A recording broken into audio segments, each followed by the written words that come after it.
this is Chef Emily and welcome to Cakes and Lifestyle by Chef Emily.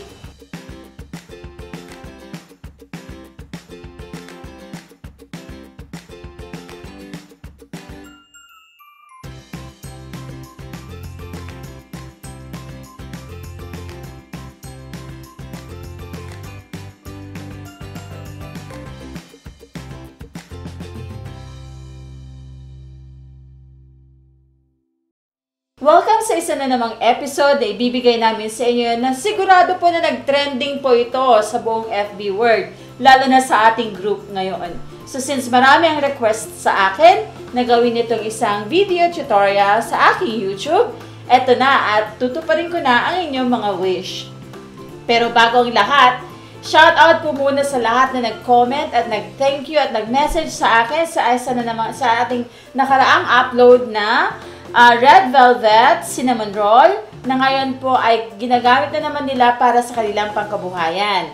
At tulad ng pangako ko, mamimili ako ng isang winner sa nag-comment sa aking post na yon. So ang winner po natin ngayon ay walang iba kundi si Miss Lizzie Dizon. Sabi ni Miss Lizzie Dizon, "Hi Chef, thank you for this inspiring video. Nadagdagan na naman po ang recipe na pwede kong i-bake. Hopefully, magamit ko po siya for my small business. Thank you ulit and God bless you." Liz, maraming salamat sa comment mo and I really do hope na magamit mo nga ito sa iyong small business dahil yun naman po talaga ang reason kung bakit sinatsaga namin na gawin ang mga videos and tutorials po katulad nito para sa inyong YouTube, para po sa inyong negosyo at ganoon na rin po sa dagdag kaalaman po natin sa ating pagbe-bake dito sa ating baking industry. Alright, so ngayon, umpisa na po natin. Ano ba ang ating lulutuin ngayon o ang ating i-bake ngayon? Walang iba kung hindi ang ating super trending na ube cheese pandesal by Chef Emily. Nakita niyo na po kung gaano ka-trending. Napakadami, sunod-sunod po yan. 100, ang dami-dami pa mga patotoo kung gaano kasarap po ito. So ngayon, umpisa na po nating ituro ang ating very easy, very mura, napakamura po, mapapamura kayo sa sarap talaga dito. At talaga naman mapapakinabangan ninyo sa inyong negosyo. Tara at umpisa na natin. Ano natin gagawin ang ating homemade bread improver? Ito ay 2 tablespoons of all-purpose flour, 1/4 cup of water. I-mix natin siya hanggang sa mawala yung buo-buo. This mixture is only good for one recipe, pero pwede po ninyo ito na damihan, depende kung ilang pong UCP ang gagawin po ninyo. Pag nawala na yung buo-buo, pwede na natin siyang isalang sa ating lutuan hanggang sa maging paste consistency na siya. At low heat, keep mixing hanggang sa maging paste na yung consistency niya. So, naging paste na yung consistency niya at ang sukat po nito ay saktong 1/4 cup. Ngayon naman ay hahanda natin ang ating yeast mixture. Ang gamit kong yeast ay ang SAF instant yeast. Pero tuwing ginagamit ko po ito, ay pinapabloom ko muna siya for 5 minutes kasi gusto kong i-assure na buhay ang ating yeast kapag ginagamit po natin siya. Kailangan po natin ng 1 tablespoon of SAF instant yeast, half a tablespoon of sugar. Sugar po ay ang pagkain po ng ating yeast. And then 1/4 cup of warm water.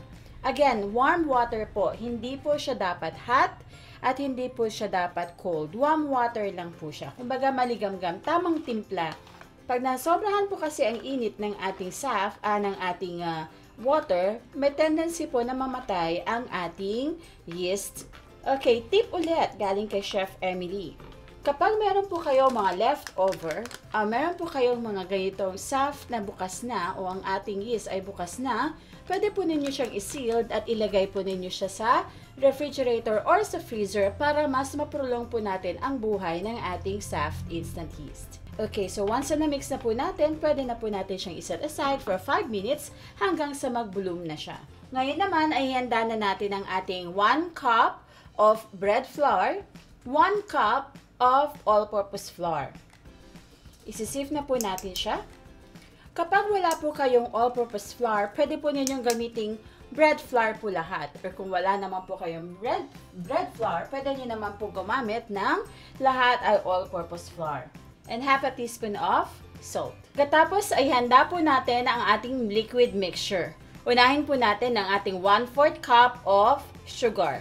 So mapapansin ninyo, konti lang talaga ako maglagay ng sugar. And then we will have our Arla all-natural milk. Pero kung wala po kayo dito, pwede kayong gumamit ng evaporated milk or any fresh milk po na gusto po ninyo. So that's 1/2 cup plus 2 tablespoons of milk. At syempre, ang bida sa ating recipe ngayong araw na ito, walang iba kundi ang ating Bakersfield Ube Flavor Flavorade. So ito po talaga ang pinakaswak na swak sa aking panlasa. Tama lang ang kanyang ang tamis. Amoy na amoy mo yung amoy ng ube flavor. At higit sa lahat, ang ganda po ng kanyang kulay kapag ito po ay na-bake na. May mga iba po kasi na mga ingredients or mga ibang ube flavor na kapag ka nainitan ay pumupusyaw yung kanyang pagka-violet. But with our Flavorade Bakersfield, hindi po yun nangyayari. So, kailangan natin ng 2 tablespoons of ube flavor by Bakersfield Flavorade. Haluin natin mabuti para mag-combine ang ating mga liquid ingredients at matunaw ang ating sugar. Okay, handa na ang ating mga ingredients. Nagawa na nating lahat. So, meron na tayo ditong yeast mixture, liquid mixture, ang ating homemade bread improver, at syempre ang isang pirasong itlog. At nandito naman, nasa ating bowl, ang ating dry ingredients. Ilalagay na natin ang ating soft instant yeast mixture. Tapos ay ang ating homemade bread improver. Ang isang pirasong itlog. At ang ating liquid ingredients. At low speed, i-mix lang po natin to hanggang sa lahat ay mag-incorporate sa isa't isa.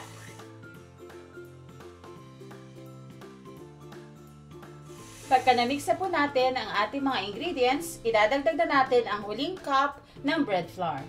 So that's a total of 3 cups of our dry ingredients. Kapag nakita nyo na po na well-incorporated na lahat ng ating ingredients, pwede na po natin i-add ang ating 3 tablespoons or 37 grams of butter. Pero kung nagtitipid kayo, pwede po kayong gumamit ng refrigerated margarine. So, yun po yung gamit ko ngayon. Walang iba kundi ang Bravo. Mas mura po kasi ito compared sa mga nakikita natin sa market.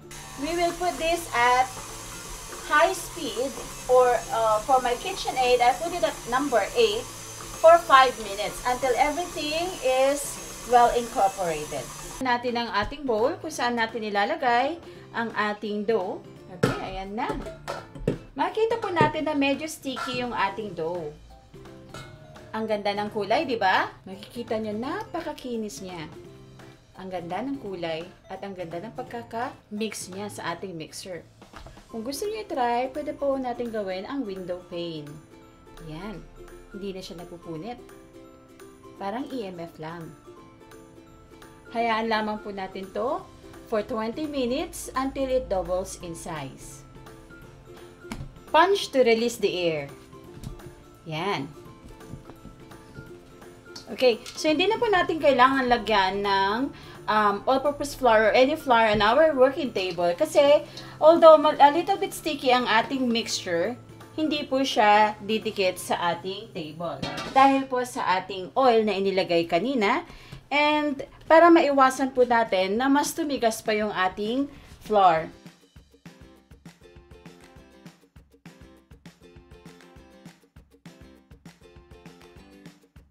Okay, so nakat na natin into 24 pieces ang ating ube, cheese pandesal dough. It's now time to put our fillings. So, anong fillings po natin? I have here my ube halaya and cheddar cheese. So, mas prefer ko po na ang gamitin natin actually ay quick melt o chevital or anything like that. Yung madali po siya matunaw para maganda kapag hinahati natin. Nag-uus yung kanyang cheese. Okay, so just stretch it out. And then, ilalagay natin sa loob yung ating cheese and our halaya. And then, para naman po yung dumplings, iipunin natin sila lahat pataas. Hanggang sa masil na natin yung likod niya. Like that.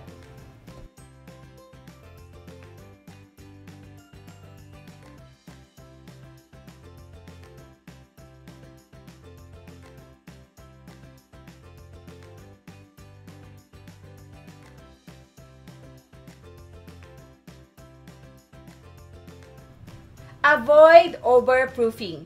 Tandaan po ninyo, dahil pag na-overproof po ninyo ang inyong ube cheese pandesal, magkakaroon po siya ng lasang yeast at amoy yeast, yung maasim na amoy. So, iiwasan po natin yun. Dapat lagi lang siyang mabango and masarap sa panlasa. Ibe-bake na po natin ito sa ating preheated oven at 150 degrees Celsius for 15 to 20 minutes. Again, 15 minutes po ang ideal. Pero kapag nakita po ninyo na parang kulang pa sa luto, you can add like 2 to 3 minutes more. Maximum na po yung 20 minutes natin.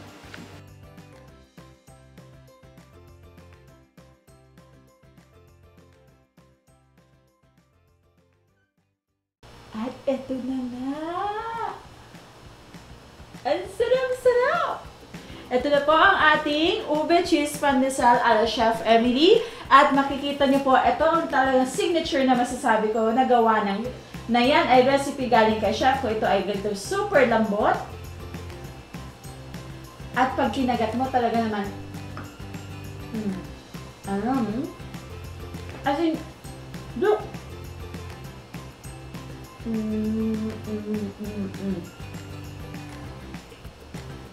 melts in your mouth, yung cheese niya, yung lambot niya.